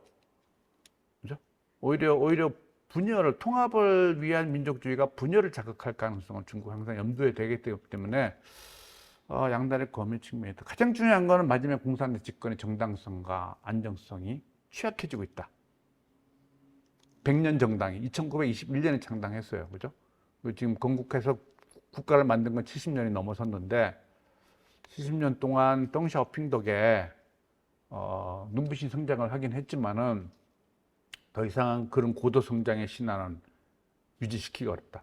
고도 성장 신화 덕택에 공산당 일당 체제임에도 불구하고 중국 인민들은 그걸 수용하고 받아들여 왔던 거예요. 그런데 이 공산당 일당 체제가 앞으로도 우리의 삶을 시진핑이 얘기하는 것처럼 메이하오하게 아름답고 좋게 만들어주지 못한다면은, 그죠? 시진핑 입장에서 그걸 만들어내야만이 자기의 안위뿐만 아니라 공산당 체제 자체도 유지될 수 있는 그런 어떤 굉장히 불안한 상황이 있다. 그래서 새로운 국제 질서 구상? 아닌 것 같다 생각이에요. 선생님 생각은. 그게 새로운 국제 질서처럼 보이긴 하는데, 그죠? 보이긴 하는데, 공산당 집권, 최우선 순위는 공산당 집권의 안정과 정당성 확보에 있고, 소위 뉴노멀 시대라고 하는 새로운 도전에서 어떻게 하면은, 그죠? 소위 질적 생산, 고품질의 발전을 이뤄낼 수 있을까? 그죠? 거기에 집중하고 있다. 그래서 실제로 지금 중국은 뭐 여러분이 잘 알겠지만은 그 기술 자강, 그죠? 미국의 바이든 트럼프 정부부터 이미 10여 년간 지속돼 왔던 기술 통제, 첨단 기술 통제, 어떻게 극복하고 미래의 먹거리에 접근할 수 있는가 고민에 빠졌고, 그래서 딱 10년 됐어요. 그 소위 말하는 트럼프 때부터 기술 통제에 들어가기 시작했을 때 화웨이 문제를 통해서 압박하고 견제하기 시작할 때 그 당시에 중국의 총리였던 원자바오라는 사람이 공식 회의석상에 이 얘기를 하죠. 중국은 그러니까 앞으로 우리는 기술자들이 그 10년의 봉을 들여서 하나의 칼을 갈아서 검을 만드는 그 마음으로 앞으로 10년간 기술 발전에 매진하자. 그죠? 이게 뭐라 그러죠? 대장장이 칼 10년을 칼 갈아서 우수한 검을 하나 만드는 그런 자세로 우리가 하자고 했어요. 그래서 참 말은 멋있는데 이게 무슨 칼 가는 것도 아니고 첨단 기술을 어떻게 저렇게 자강할 수 있을까? 근데 했어요. 네. 놀라운 일이죠. 딥시크 해냈어요. 하웨이도 다시 살아났어요. 네. 전기차는 세계 선두에. 네. 여기 이제 올해 초에 이게 이제 시진핑이 민영기업가들을 불러서 자담회를 했어요. 17명을 불러서 했는데 35살부터 81세까지. 네. 35살 먹은 이제 왕싱싱은 누구냐면 요새 많이 언론에서 얘기하는 휴먼 로봇. 여기에 뭐 여러분들이 잘 아는 몇몇 사람들 런정페이도 있고 제일 나이 게 런정페이는 하웨이로 말이에요. 마윈은 알죠? 알리바바 마윈이 등장한 것도 굉장히 좀 주목됐어요. 왜냐하면 마윈은 시진핑한테 눈밖에 났다 그래서 그죠? 거의 알리바바가 접은 것처럼 다시 등장시킨 거예요. 그만큼 무슨 말이냐 메시지인 거죠. 여기 나와 있는 기업들은 대부분 다 첨단 기술 관련된 업체들이 키우겠다는 거죠. 키워주겠다, 지원해주겠다 메시지. 실제로 중국은 AI 산업 투자 규모가 비약적으로 발전하고 엄청 쏟아붓고 있고 그 결과가 딥시크가 나오고 그러니까 딥시크가 우연하게 그냥 소위 말하는 우리 항상 얘기했던 중국의 실수, 뒷걸음치다 성공한 게 아니고 10년 동안 칼을 갈아왔는 게 굉장한 거죠. 그래서 중국이 보통 예산 성장은 우리가 항상 국방비 예산 증가에 대해서 주목해요. 물론 국방비도 우리한테 군사를 키우니까 경계해야 되는 부분이지만 사실은 중국의 다른 예산을 보면 연구개발비가 제일 많아요. 외교 비용이 더 들어가요. 네, 이것도 같이 우리가 좀 봐야 된다 하는 거고요.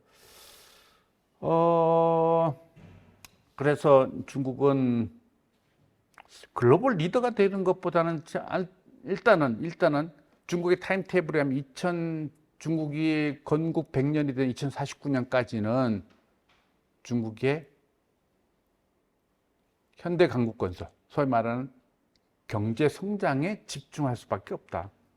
그러면 외교는 가능하면 비용이 적게 드는 안정적인 관계를 만들어가는 게 최고 합리적이지 않을까 하는 게 그냥 제 생각. 그런데 그렇게 안정적인 관계를 유지하기에 좋은 환경일까?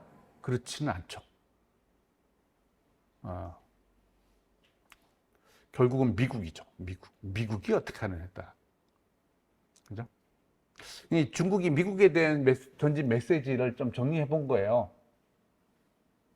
가장 항상 놓치지 않고 중요하게 생각하는 거는 3원칙, 상호 존중, 평화공존, 허조공익, 협력, 공익하는 건 그러니까 윈윈이라는 거, 윈윈, 협력 윈윈. 이 세 가지. 맨 앞인 게 상호 존중이에요. 저게 핵심 이익을 존중해달라는 거예요. 핵심만 존중한다면은 미국과 평화 공존하고 협력해서 윈윈하려고 할 거야. 그 이후에 뭐 5개 승낙, 다섯 우권주족 기둥 뭐 이런 내용들은 다 보면은 쉽게 가면 그 3원칙과 내가 설명해 설명칙. 핵심이 건드리지 말고, 그죠? 잘 협력했으면 좋겠다. 물론 이건 이제 레토릭이고 뭐 그렇게 하지만은 이렇게 보면은 여기 보면 이런 거 있죠. 가장 최근에 네 개의 레드라인 스티아 홍시엔 2004년 리마 미중 정상회담에서 얘기했던 건데 그냥 딱 얘기해요. 대만 문제, 중국의 공산당 일당 체제, 중국의 인권 문제, 그리고 중국의 발전, 첨단 기술, 통제 이거 하지 않으면 좋겠다. 이것만 하지 않는다면 이 전제 조건을 딱 깔. 그러니까 뭐 어떻게 보면은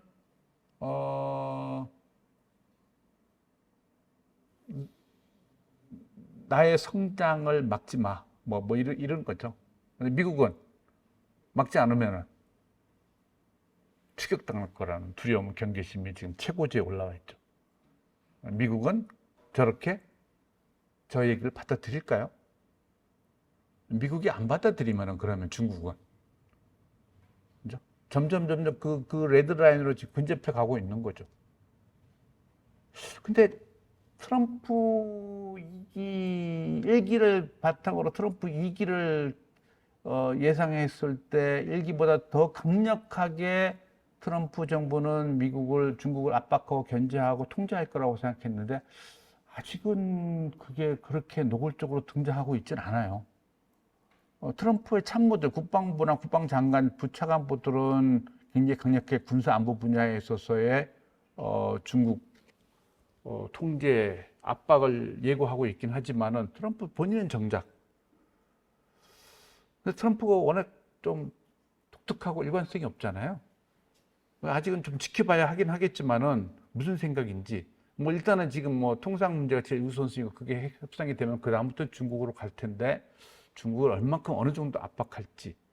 그런데 이게 중국은 중국대로 트럼프 1기를 경험해서 그런지 제 생각에는 1기 때보다 중국이 나름 잘 준비돼서 미국의 공세에 대응하고 있다 하는 생각이 들어요. 네. 그동안 잘 준비되어 있는 것 같다. 그럼에도 불구하고 어쨌든 미중 관계는 기본적으로 미국이 주도하고 중국이 거기에 대응하고 반응하는 그 구도, 그 프레임은 계속 유지되고 있다. 중국은 여전히 열세에 있다. 그래서 가능하면은 중국의 입장은 뭐냐면은 미국과의 직접적인 충돌을 회피하고 싶다. 지연시키고 싶다. 맥시멈 최대한 2049년까지. 그걸 어떻게 실현할 수 있을까? 외교 전략은 거기에 좀 집중돼 있지 않을까 싶어요. 네. 특히 미국과 군사 안보 분야에서 맞대응하는 거는 그죠? 뭐 첨단 기술 분야에서도 중국은 미국에 많이 뒤처져 있지만 특히 더 많이 뒤처지는 분야는 군사 안보 분야라고 생각해. 군사력이라고 생각이 들어요. 그런 맥락에서도 중국이 섣불리 미국을 자극할 수 있는 미국과의 전쟁까지 상정해야 되는 대만에 대한 무력 행사는 긴장을 고조시키는 정도의 범위 내에서 머물지 실제 진짜로 군사적 행동할 가능성은 굉장히 희박하다 하는 생각을 해요. 한중 관계인데요. 시간이 많지 않으니까 한중 관계 최근에 한중과 관련해서 또 좀 발언이 굉장히 중요한 변화가 있어요. 중국이 여러분도 많이 들었을 것 같은 중국의 한반도에 대한 한반도 비핵 3원칙이라는 게 있어요. 한반도 비핵화, 그죠? 한반도 평화와 안정, 대화를 통한 협상을 통한 해결. 뭐 이게 3원칙. 이건 뭐 그냥 진짜 무슨 녹음기 틀어놓듯이 항상 뭐 우리든 미국 정상회담 만나면 북한 문제 나오면 이걸 그냥 쫙쫙쫙 원투 쓰리 쫙쫙. 근데 언제부턴가는 이 얘기조차 안 하기 시작했어요. 핵심은 비핵화라는 얘기를 다 안 하기 시작했어요, 중국이. 그러니까 제가 발견한 건 2022년부터 23년부터 계속 미중 정상회담 할 때 뭐 한반도 문제가 핵심적인 의제는 아니지만 그래도 한 번씩 다 터치를 해요. 그리고 한반도 문제에서 두 나라가 그래도 안보 문제임에도 불구하고 안보 문제에도 미중 간에 공감대, 합의가 이루어졌다고 얘기할 수 있는 대표적인 사례예요. 물론 뭐 어떻게 해결의 구체적 방법이 뭐야? 방법론에서는 이견이 있지만은 비핵화라고 하는 큰 프레임에서는 두 나라가 합의하기 때문에 그 얘기는 쉽게 항상 공동 합의에 들어가 있고 뭐 아니면 언론 브리핑도 항상 얘기하는데 언제부턴가 중국의 외교부 공식 홈페이지에는 정상회담하고 나서도 한반도 문제는 언급되지 않아요. 그럼 안 했느냐? 안 한 것 같지 않아요. 왜냐하면 미국의 그 언론 브리핑에는 미국이 이 문제를 얘기했다고 나와요. 근데 중국은 이제부터 집어넣지. 굳이 그걸 뺄 이유가 뭐가 있을까? 그죠? 뭐 해결하고 한 것도 아니고 그냥 비원 항상 얘기했던 그 비핵 3원칙을 얘기하면 되는데 그리고 오히려 2024년부터 보면은 한반도 문제에 대해서 전쟁 얘기를 자꾸 해요. 2024년에도 그랬고 2014년 특히 왕이가 국제 문제 관련된 매년 하는 연설에서 중국이 지금 해결해야 할 책임지고 관리해야 할 세계의 핫스팟 24군데 있다. 거기에 한반도가 들어가 있어요. 처음에는 굉장히 의아했어요. 저기에 왜 우크라이나 전쟁하고 팔레스타인 이스라엘 전쟁하고 같은 급의 한반도 문제를 집어넣었을까? 실제 전쟁하고 있는데 하고 굉장히 좀 특이했어요. 그러니까 그만큼 한반도가 불안정하다고 생각하는 것 같아요. 한반도의 불안정의 요인이 강하다. 그리고 심지어 2024년에 중러 정상회담을 할 때는 이런 표현을 썼어요. 한반도의 긴장 고조의 책임은 미국과 그 동맹국의 위협 행동 때문이다. 까지 얘기. 이거 전형적인 북한의 워딩이에요. 중국이 미국 책임론까지는 얘기한 적이 있어요. 관련 국가. 보통 근데 미국이라고 그러지 않고 관련 당사국의 책임이 있다. 뭐 이렇게 미국뿐만 아니라 심지어 동맹국. 미국의 동맹국이라 하면 누구를 얘기하는 거겠어요? 한국을 얘기하는 거 아닐까요? 네, 한국 책임이야. 한반도 긴장이 한국 책임이야. 이거는 조금 너무 나갔는데 하는 생각이 좀 들어요. 네. 이제 그런 핵 문제는 비핵화에 대해서는 언급도 안 하고 거꾸로. 요거는 마지막에 가장 최근에 이제 우리 정부가 바뀌고 두 정상이 짧은 전화 통화했는데 짧지만은 굉장히 중요한 얘기들이 오갔다고 생각해요. 네. 시진핑이 한 얘기는 다자주의와 자유무역을 수호하자. 그리고 지역의 공급망 안정화. 그죠? 지역 글로벌 차원의 공급망 안정화를 협력하자. 그리고 마지막에 핵심이 존중해달라. 대만 문제죠. 그리고 한반도 문제는 빠져 있어요. 얘기 안 했어요. 중국의 외교부 홈페이지는 그 한반도 문제에 대한 언급이 없어요. 그러니까 북한이나 뭐 핵, 한반도 뭐 이런 얘기는 없어요. 대신에 우리 대통령실의 자료로 들어가 봤어요. 그랬더니 우리 대통령은 아니나 다를까 한반도 비핵화의 중국의 역할을 요청했다고 들어가 있어요. 근데 그 부분은 중국의 외교부는 중국 외교부 홈페이지에 이재명 대통령이 했다는 표현은 요 끝에 있는 그거예요. 양국 인민 간의 감정을 개선하는 것이 중요하다는 말을 했다고 하는 짤막한 그 부분만 들어가 있어요. 안 하는 거죠. 회피하고 있어요. 비핵화 문제는 계속 회피하고 있다.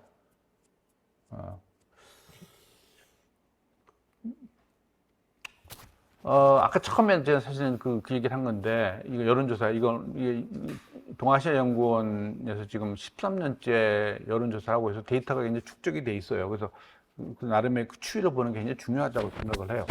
근데, 중국에 대한 그 인상이 여전히 나빠요.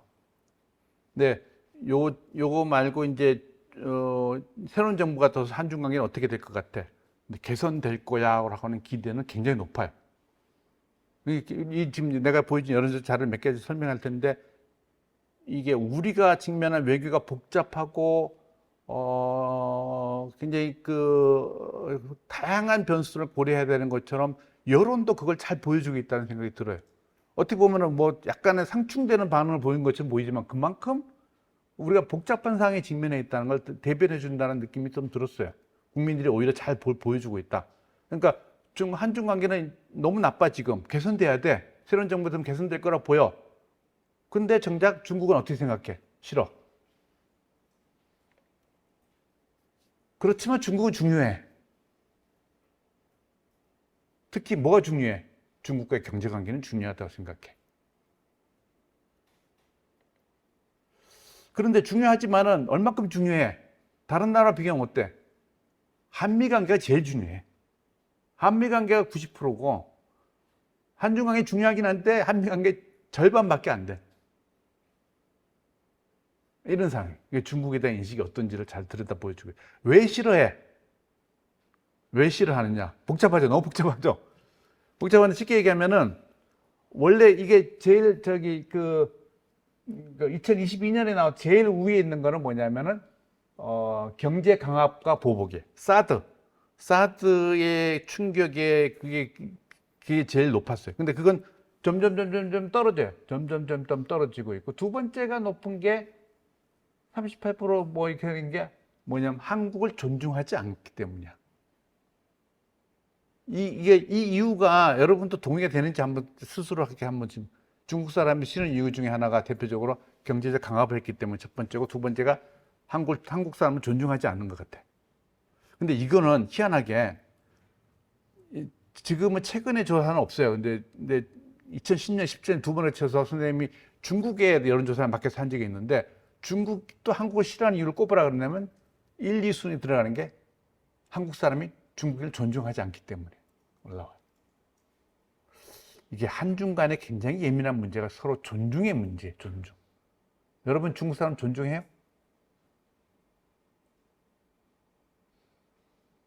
존중 잘 안 하죠? 왜 존중 안 해요? 근데 여러분들하고 나하고는 또 세대 차이가 있어서 나는 사실은 중국이 굉장히 힘들고 못 살 때 중국 가서 공부하고 유학을 한 사람이에요. 그래서 지금 현재 중국을 바라볼 때 솔직히 얘기하면 우리끼리, 이거 나중에 이렇게 편집해서 좀 지워주세요. 약간 중국을 보는 로또 맞은 졸부. 저게 언제적이 옆집에 사는 사람이 로또 맞아서 갑자기 의시되기 시작하고 막 고급차 굴리고 막 이러는. 그죠? 응? 예를 들면 중국의 부상이 독특하다는 것 중에 하나, 우리가 보통 강대국으로 부상하고 세계 패권국이 되는 나라들은 대부분 강대국인 동시에 선진국이잖아요. 근데 중국은 선진국? 강대국이긴 한데 선진국은 아닌 것 같은데? 선진국이 아닌 나라가 패권국이 될 수 있을까? 그죠? 그런 것처럼. 근데 여러분들은 대부분의 중국이 이미 어느 수준의 궤도에 올라온 다음에 중국을 알게 됐잖아요. 그러니까 중국을 바라보는 시각이 다를 것 같은데, 근데 여러분은 왜 존중하지 않는지 잘 모르겠어요. 존중하지 않기 때문에. 중국이 우리 존중하지 않기 때문에 나도 존중하지 않아? 중국 사람들한테 왜 존중하지 않는 게 한국을 싫어하는 가장 대표적인 이라고 하고 질문한 뭐냐면은 한국 사람들이 중국이 부상한 것에 대해서 인정하지 않으려고 해. 내가 생각하는 비슷하죠. 졸부가. 그래봐야 졸부지. 왜 미국과 버금가는 정도의 국력의 수준이 올라와 있는데도 불구하고 중국은 자꾸 무시해. 그게 좀 깔려 있어요. 근데 이제 이것도 그렇게 중요하지 않았어요. 마지막에 올해에 가장 중요한, 좀 선생님 입장에서도 굉장히 의외고 충격적이었던 거는, 제일 높게 나온 거는 뭐냐면은 왜 싫어? 첫 번째 수익 58% 넘어서는 게 중국인의 국민성과 행동 때문에. 이건 어쩌라는 거지? 두 번째, 공산당 일당 체제이기 때문에. 이것도 어쩌라는 거지? 이거는 소위 말하는 구조적인 거예요. 바뀔 수 없는 거예요. 상대가 바뀔 수 없는 불가능한 것의 이유로 싫다는 거기 때문에 굉장히 심각하다 하는 생각이 좀 들었어요. 그래서 이걸 일단은 심각한 상황에 빠져 있다. 왜냐면은 아까 얘기했잖아요. 중요한 나라예요. 중요한 나라고, 그죠? 여전히 중요한 나라고 뗄래야 뗄 수 없는 나라인데 구조적으로 싫어요. 그래서 내가 가끔 수업이나 학생들한테도 왜 그러잖아요. 사회 나가면 왜 진짜 싫은 사람이 자기 사수인 경우가 많잖아요. 그래도 다니려면 월급 받고 다니려면 잘 지내야 되잖아요. 한국의 외교가 그런 상황에 직면해 있다 지금. 싫은 나라와 뗄래야 뗄 수 없는 관계 속에서 같이 지내야 될 때 어떻게 할 것인가, 그죠? 그런데 약간의 희망은 뭐냐면은 일단은 이게 굉장히 심각하다는 위기의식, 이 문제가 한중간에 굉장히 중요한 문제다 하는 인식을 하게 됐고, 여론을 자꾸 바뀌는 거니까 이거 좀 두면 바뀌지 않겠어? 그러니까 이게 편하게 생각할 문제가 아니라는 데는 공감대는 일단 깔려 있는 것 같고, 또 하나는 최근에 젊은 친구들이 중국을 방문하기 시작했어요. 무비자 때문에. 상하이를 방문하기 시작했어요. 갔다 오더니 선생님, 제가 생각했던 중국하고 다른데요? 이런 얘기들이 나오기 시작했다는 거는, 생각해 보니까 여러분들 또래들이 코로나 팬데믹과, 그죠? 또 한중 간의 그 갈등, 그러니까 2010년 사드부터 시작해요. 사드 갈등에다가 코로나 팬데믹, 그리고 윤 정부의 어떤 반 중국 뭐 이런 것이 겹치면서 중국을 안 갔던 거예요. 예. 그래서 중국을 가서 자주 보고 만나고 이해하다 보면 조금씩은 개선되지 않을까? 중국 사람, 내가 알던 중국 사람들이 아니네? 그게 다가 아니네? 이렇게 생각할 수 있지 않을까 하면서, 중국의 무비자 정책이 굉장히 효과가 있다고 생각하고, 거기에 대응해서 우리도 이제 하반기부터는 무비자, 단체 관광하면서 하반기 무비자 하면은 양국 간의 교류가 조금, 젊은 세대의 교류가 활성화되면은, 그냥 싫어. 뭐 이런 거는 좀 개선될 여지가 있다 하는 희망을 조금, 가지고, 여러분도 그런 부분에 있어서는 내가 왜 싫은지에 대해서 조금 정확하게, 그냥 막연하게 추상적으로 싫은 거는 이거는 굉장히 위험하다. 근데 이게 일본도 사실은 좀, 근데 이 여론조사는 사실은 일본의 여론조사를 기반에 중국 거에 대한 걸 추가한 건데, 일본의 그 호감도가 거의 미국 수준 올라갔어요, 지금. 근데 그 가장 중요한 포인트가 일본의 방문이 늘어났기 때문에. 네. 일본에 대한 감정이 우호적으로 바뀔 거라는 것에 대해서 기성세대들은 그건 좀 어렵지 않겠어? 했던 건데 바뀌었어요. 네. 그리고 또 하나 주목되는 거는 군사적으로 위협하는 생각이 어느 나라 했을 때 뭐 북한은 당연히 1순위인데 중국이 조금씩 자꾸 올라와요. 나는 이것도 조금 따져봐야 될 일이다. 그리고 굉장히 중요시해야 되겠다. 실제로 중국이 우리의 군사적 위협인가? 왜 위협을 생각하게 됐는가? 만약에 중국이 우리의 군사적 위협이라는 인식이 고조되기 시작한다면 우리는 군사적 위협의 대상이 되는 나라와 바로 국경을 맞대고 있는 것과 사실 다름없다. 굉장히 불안하고 위기 상황이. 근데 아직은 현실적으로 중국이 우리에게 군사적 행동을 하거나 할 가능성이 있는 건 아니거든요. 네. 한중 관계 33년을 더 되돌아보라 한다면은 한중 관계 33년은 사실은 국조는 있긴 했지만 눈부신 비약적 발전을 했잖아요. 그 발전의 요체는 뭐냐면 그냥 경제 협력이에요, 경제. 한중 관계는 경제 협력 분야를 빼버리면 아무것도 없어요. 무슨 체제를 같이 하는 것도 없고 가치를 공유하는 것도 아니고, 그죠? 문화적인 그것도 공간도, 그, 한류도 그렇게 중국에서는 활성화되고 있지도 않고, 그거 빼면 없거든요. 근데 지금 나빠진 이유 중에 하나는 한중의 경제협력이 상호 보완적에서 급격히 경쟁 관계로 바뀌었다는 거예요. 더 이상 중국이 산업이 고도화되면서 우리가 기존에 해왔던 중간재를 수입하는 나라가 아니고, 거꾸로 우리는 중국으로부터 핵심 광물 된 의존도는 높아져요. 우리의 반도체, 자동차, 전기차 관련된 모든 것에 있어서 필요한 핵심 광물은 거의 8, 90%를 중국에 의존하고 있어요.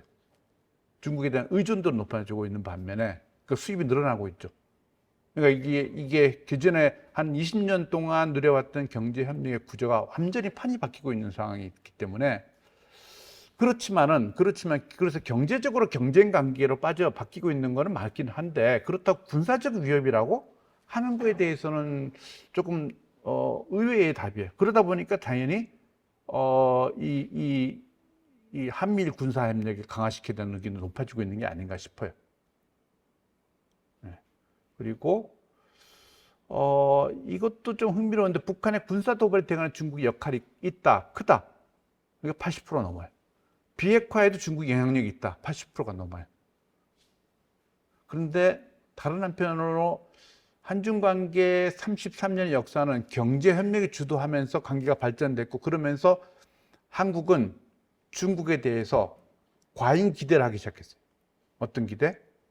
북한 문제를 우리 입장에 서서 도와줄 거고 협력할 수 있을 것이다. 비핵화를 협력할 수 있을 것이라 했는데, 결과는 성과가 없을 뿐만 아니라 오히려 북한의 비핵화는, 북한의 핵무기는 고도화된 상황에 직면했잖아요. 그런데 여전히 영향력이 있다, 중요하다고 생각하는 게 조금 특이했어요. 그런데 우리가 대중 외교에서 그럼 가장 중요하게 생각할 게 뭐야? 물어보면은 그거는 비핵화 정책 공조는 감소했어요. 오히려 경제 교류가 급격히 늘어났어요. 굉장히 어떻게 보면 약간 상충되는 듯한 응답이긴 한데, 그죠? 상충되는 응답이긴 한데, 이게 중국이 영향력이 있다, 역할이 있다고 하는 게 이 부분에서는 다른 건 다르고 다른 건 별개로 보수와 진보 진영 간의 입장이 확연히 달라요. 보수 진영에서는 영향이 있다, 역할이 있다고 하는 이유는 중국이 나서서 북한을 더 통제하고 봉쇄해 줘야 된다 하는 입장이, 그런 면에서 영향의 역할이 있다는 거죠. 근데 중국은 그럴 생각이 없어요. 그걸 33년의 역사를 통해서 이제서 비로소 확인했어요. 매번 확인됐는데도 새로운 정부가 들어서면 혹시 한중 관계는 너무 좋아하니까, 너무 특히 가장 그게 클라이맥스에 올랐던 게 박근혜 정부죠. 박근혜 정부. 그러다 보니까 기대가 크면 실망도 크듯이 그냥 2015년에 최소한 관계라고 전승절 행사까지 참여했는데, 그때가 전승절 70주년이에요. 올해 이제 9월 달에 있는 게 전승절 80주년이에요. 그래서 다시 이재명 대통령이 거기 가느냐 안 가느냐고 논란이 있는데, 70주년 때 그 아픈 기억이 있기 때문에 안 갈 거예요. 네. 어쨌든 그때 왜 갔느냐? 그것도 더구나 보수 정부의 지도자가 왜 갔을까? 북한, 그때 기억하세요? 박근혜 대통령이 내세웠던 대표적 정책이 통일 대박. 통일할 수 있다고 생각했어요. 북한이 위기에 빠졌다, 북한 체제가 붕괴될 수도 있겠다 생각했어요. 근데 가만히 보니까 붕괴되지 않고 버티는 이유, 단 하나의 이유가 있다면 그거는 중국이 뒷문을 열어줬기 때문이에요. 중국마저 뒷문을 다 걸어 잠그면은 북한은 붕괴될 거고 우리는 통일 대박할 수 있어 하고 믿었던 것 같아요. 나하고 시진핑하고 관계가 너무 좋으니 내가 잘 얘기해 주면은 시진핑이 따라올 것 같아, 뭐 이런 기대를 해도. 그런데 이것만 중국 입장에서 이 역사적 이 교훈을 통해서 보면은 북한의 좋고 나쁨, 북중 관계가 좋고 나쁨만 문제를 떠나서 북한이라는 지정학적으로는 버퍼 스테이트라고 하는 인식은 역사적으로 고착되어 있는 건 절대 변할 수 없는 불변의 변수, 변할 수 없는 변수 같은 그런 거라는 걸 우리가 각성할 필요가 있다. 그거를 전제한 범위 내에서 어떻게, 그거는 마치 중국이 한국과 관계가 좋아지면은 한국을 잘 설득해서 한미동맹을 약화시키거나 폐기시킬 수 있을 거라고 하는 환상을 갖는 것 거의 비슷한 수준이다. 한중 관계는 지난 역사에 보면 분쟁 사례가 대표적으로 한 4개가 있는데, 그 중에서 사실은 천안함 연평도 사건이나 사드다, 이거는 사실은 북한이 문제를 일으켜서 시작되는데, 이게 북한 문제에서 끝나지 않고 바로 미중의 문제로 전환돼요.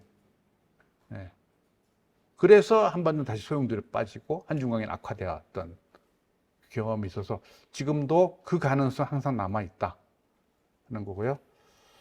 이게 뭐 여론조사이기 때문에 한 건데 좋은 질문은 아니라고 생각이 들어요. 미중 갈등에서 우리는 뭘 어디 선택해야 될지 했는데, 국민 여론은 나름 굉장히 합리적이에요. 제일 높은 거는 중립이에요. 중립. 물론 뭐 미국과 중국 중에만 선택해 그러면 압도적으로 미국이지만은, 그죠? 중립 변수를 넣으면 중립이 여전히 좀 높다 하는 거예요.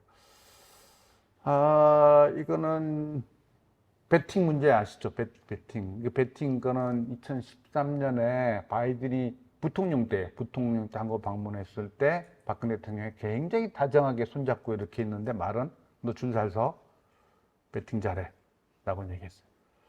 그때 좀 충격적이었는데 그때만 해도 뭐 한국 정부가 그게 그런 진위가 아니야. 뭐 미국은 가만히 있는데 우리 정부가 나서서 잘 설명하고 넘어갔는데 그리고 10년이 딱 10년이 지나서 싱하이밍이라는 중국 대사가 그죠? 중국이 패배할 것이 하는데 베팅 해서는 안 될까? 베팅 논란에 대해서 뭐 논란이 굉장히 커졌고 그 이후부터 싱하이밍 대사는 한국에서 돌아갈 때까지 아무 역할도 할 수 없게 된 한중 관계를 더 악화시켰던 점점 무슨 얘기냐면 점점 미국과 중국이 아까 여론조사 질문 같은 거를 우리에게 던지고 있다는 거죠. 노골적으로 하고 있다. 근데 그거는 이미 2016년에도 한번 이게 있었어요. 이게 항장무검이라고 하는 왕이 외교부장이 기자회견한 건 이거는 사드 배치할 무렵에 사드는 그죠? 후한 말에 그죠? 이 항우가 유방을 살해하기 위해서 가짜 조카를 내서 가짜 연애를 만들고 칼춤을 췄던 것들. 그러니까 좀 적나라하게 얘기하면은 한국 니네가 미국이 우리한테 칼춤 추는 걸 대신 추지 마. 이런 그게 사드야.